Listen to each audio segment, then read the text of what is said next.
you guys were at the Walmart for what on Saturday? We were going to pick up all the supplies for the boat. We rented a pontoon, a gorgeous pontoon, and by the way, we got fishing poles and snacks for the kids and drinks and beverages, and pretty much just whatever we needed while we were there, just to have a good time with the kids in the boat. Stocking up for boat day. Yeah. Were you with your wives and kids at Walmart? Our wives were back at the thing, but we did have my daughter and her best friend, Malia, and they were with us at the point in time. Well, we were checking out. So everything was good the whole time we were in Walmart, except the amount of time we were staying in there. We felt like it was forever looking for stuff that, random things that our wife gave us a list to get. But yeah, we were just checking out, and I had the kids, and we just talked, like he said, we talked to another lady in the checkout, one of the ladies, and she was just, we want to go to Florida.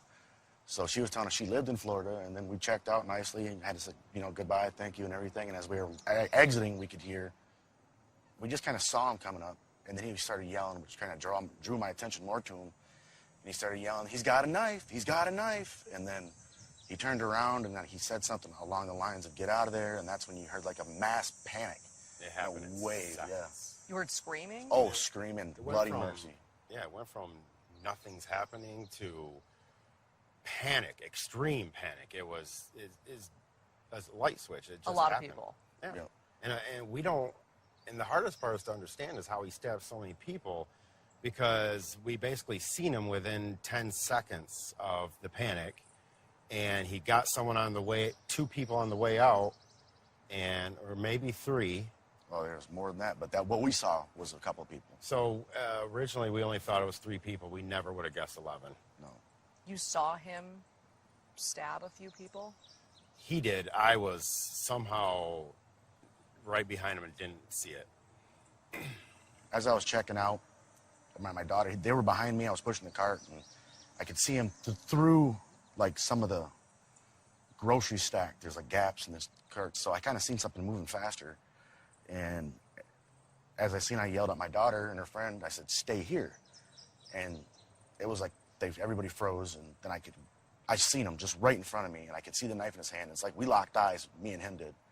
And I was like, I just took off running after him. And that was the point when I come around the corner, I seen him stab that guy in the shoulder in the entry-exit way. And then I didn't have a weapon, so I just grabbed an empty grocery cart and just started running up behind him as hard as I could. And right when he did that, he ran up behind the lady, and he just stuck her right in the back, right as she was going through like the crosswalk between the parking lot. You saw him stab a woman in the back? Yeah, just as far as he could get the knife into her. And then she went right down, and I could just see the blood flying out of her. And that's when he shuffled the knife from hand to hand, and he like spun and stopped like he was going to come back and get her again. And then he looked at me again, and I was coming out with the grocery cart, and he tried to turn around. And when they did that, I hit him right in the rear, just as hard as I could with the grocery cart. And then another guy came up with the grocery cart and hit him again. You're both hitting him with grocery carts. Just pinning him back. And then I picked mine up, and I had it over my head, and I was trying to hit him with it, and he hid behind the pole. And then after that, I just threw the grocery cart down, and he kind of stumbled through 2 cars, and that's when I seen the other Marine with the pistol come up and just draw down on him. And that's when you see me in the video come around the back and just, start screaming and yelling at him to put the knife down. He had the knife out for a minute. He did look like he was going to come back at us, even though the gun was pointed at him. Come back at you? Yep, both of us, yeah. Me and the guy with the gun. And so he tried to come back, but then he stopped and hesitated, and his eyes were just crazy. And then he like slowly hesitated to close the blade, and then he kind of just set it down. And the moment he set it down, I grabbed it, and that's when we circled him around. And I can't really exactly in my mind remember how we got him down. I remember being the last one on top of him. I'm not sure if somebody came up behind him and hit him and knocked him down or something, but at that point, then it was on. I had the knife in my right hand closed, and I had my hand down here in front of him, and I was just yelling, "Don't you effing move!" And his eyes were just looking at me, bulging. And as I stood, I was just on top of him the whole time. And then the deputy come flying in with 2 knees and a rifle, and landed on him. And that's when I helped him flip him over, and then he tried to get back over, and then we flipped him over and detained him. Yeah, on his way out, right when he stabbed that lady, after I tried to get him the first time, he yelled, "I'm a soldier," and which I didn't understand what he was talking about. I mean, I thought at first maybe he was talking about he was in the military or some point in time, but I don't think he was.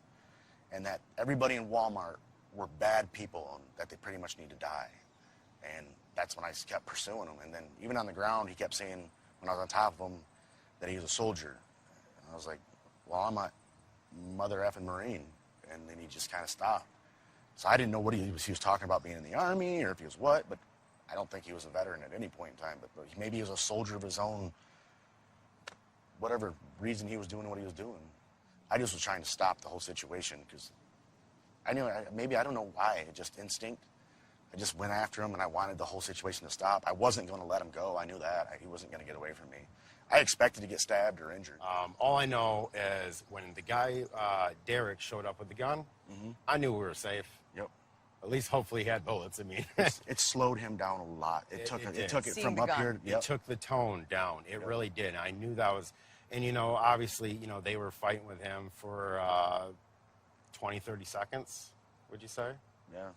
And then the guy showed up with the gun. It changed the narrative. Yep. It did. So that's when I started to video record. Plus, I heard, I thought they were okay. I don't know if I don't know if Derek saw the stabbings. I know he saw the victims, the other Marine with the pistol.